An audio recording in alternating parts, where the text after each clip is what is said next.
Photoshop has a number of tools that make it easy to remove small distracting elements in an image. In the next few minutes, we're going to take a look at the spot healing brush, the patch tool, and the clone stamp tool.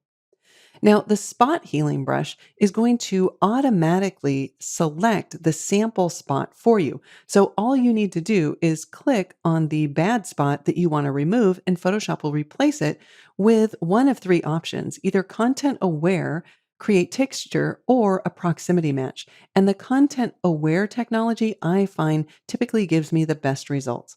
I'll use Command 1 in order to zoom in, and then the hand tool to reposition this so I'm looking in the lower left.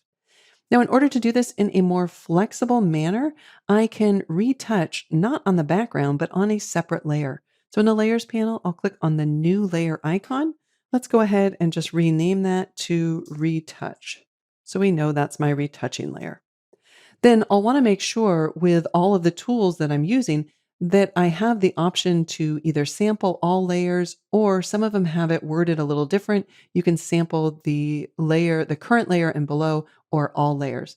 So with that toggled on, I can have the retouch layer targeted, but Photoshop will sample from the background. So now all I need to do is just position my cursor over any of the distracting elements that I want to remove, and when I paint over them, Photoshop is going to use that content aware technology in order to remove or replace the area that I paint over with other information. So you might be wondering why every time I paint, my brush size looks large, but I'm actually painting a smaller area. And that's just because I'm using a pressure sensitive tablet to do this work. If I press harder, then I would get a larger brush there.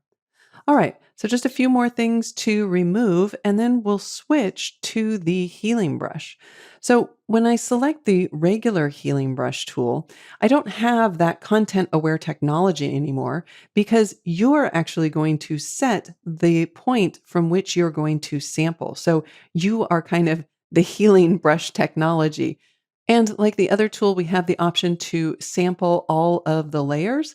And there's also an option for alignment. So if you have an image that only has a little bit of good source area, you might want to uncheck the aligned option. I'll go ahead and option click to set my source point here in the water, and then I'll paint over this area. You can see now though, without the align option enabled, when I move my cursor down to maybe replace this rock right here, Photoshop is keeping the source way up in the water. So it's always going to return to that same source. I'm going to undo that using Command Z and then enable the aligned option.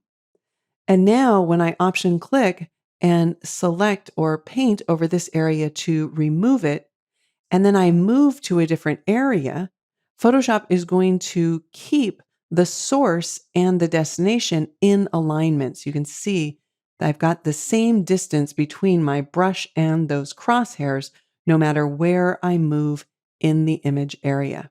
All right. The next tool that we should look at is the patch tool. Again, we have the content aware technology here and the ability to sample all layers. We also have the option to change the structure or the texture, as well as the color of the patched area after we actually apply the patch, which is a little unique because most of the time in Photoshop, these options you have to set before you use the tool. So let's go ahead and patch this area. I'm going to start with this ice in the water and just drag around that area.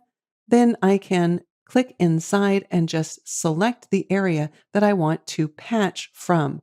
So I'm selecting the source here, but it is also using the content aware technology in order to make up the information that it needs to patch that area.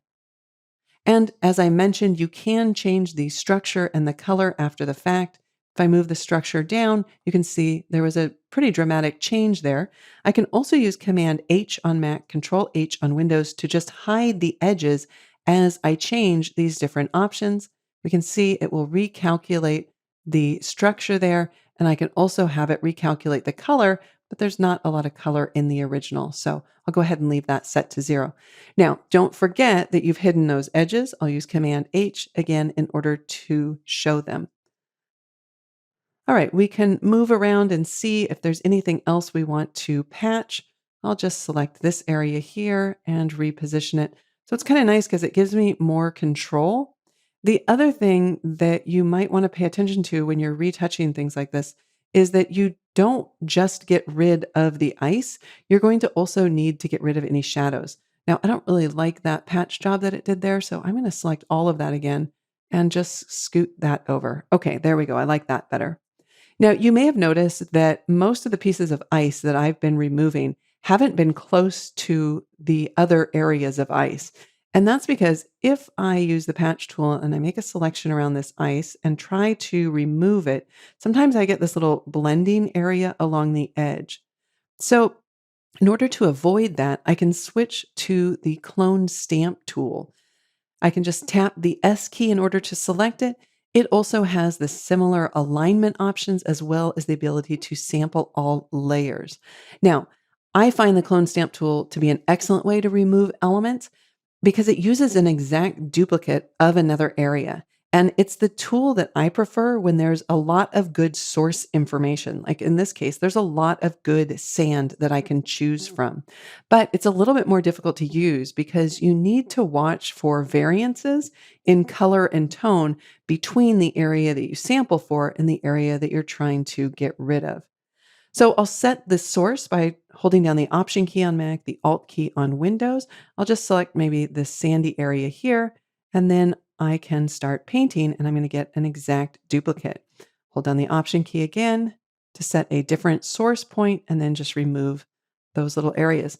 So you can see when I come along the side of this ice right here, there's no additional blending that's happening, so I'm not getting any artifacting or anything. So I'll go ahead and remove that as well. Again, I'm just holding down the Option or the Alt key whenever I want to set my source. So I'm just looking for areas that would be similar to where I'm laying this down. All right, we'll come right up to there. That was a little too far, so I'll set the sample point a little further below and remove that. All right, I can scoot over here. That should be fine for now. We've got this big footprint though. So let's go ahead and I'll set my sample point and then we can start removing all that area. So one thing you do want to be careful of when you're using the clone stamp tool is that you don't get any repeating patterns. So I might want to go back and just get rid of anything that's obviously repeating because our eyes are so sensitive to texture that we'll pick up those repeating elements and we'll be able to tell, for example, see the little repeating element here and here, we'd be able to tell that that has been cloned. All right, just a little bit more right up here. And I'll use Command 0 in order to zoom out. And we can toggle the visibility of this layer in the Layers panel. So there's before and there's after we've done our retouching. Now, I want to take a moment to save the image. I'll use the File menu, choose Save As.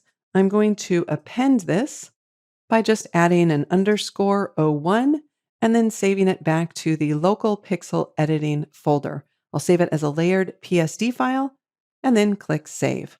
So as we can see, Photoshop's healing brushes and patch and clone stamp tool can be very helpful when removing distracting elements in our images.